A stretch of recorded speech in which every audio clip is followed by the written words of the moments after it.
Hi, everybody. I want to share with you about 8 core principles of IDEA.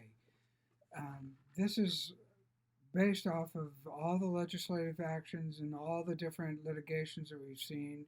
And these are the most significant principles of IDEA and ones that we want to be very focused on as we move forward. So the first principle is child find or zero reject. Remember, this came out of the Park versus the Pennsylvania and the Mills versus Board of Ed, that school districts are required by law to seek out and identify every eligible student with a disability living within their jurisdiction from ages 3 through 21. So you search and find, and you cannot reject them from attending school. So it's the first core principle. The second is appropriate evaluation. This came out of Diana versus State Board of Education, and that these are the things that must occur, must be administered in the student's native language, the test must be appropriate for the student. You have to use more than one measure. Somebody knowledgeable and appropriately trained must give it. It must be assessed in all areas of suspected disability, and so on. And these are the last 2 bullet points of that appropriate evaluation piece. Again, this came out of the legislation and the litigation that we have looked at already. The next one is IEP. You must have an individualized education program for every child. It must be a written statement, and it must be a copy given to the parent, and you must keep it in the files, and it must be reviewed annually.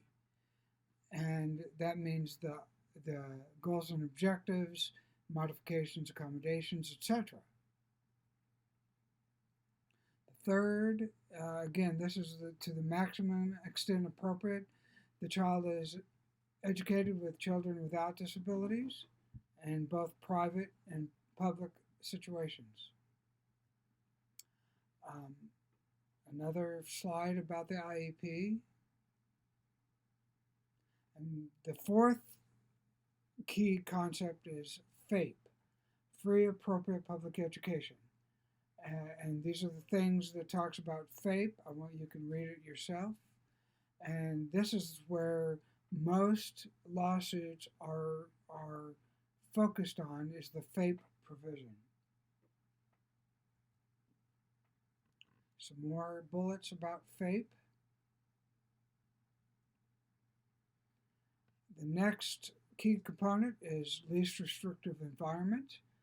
Remember, special ed is not a place, it is a service, and any placement outside of the general ed classroom must be justified. So that is why we have to look at the LRE. Your first decision is with the student's general education classroom. That should be the first consideration. More about LRE.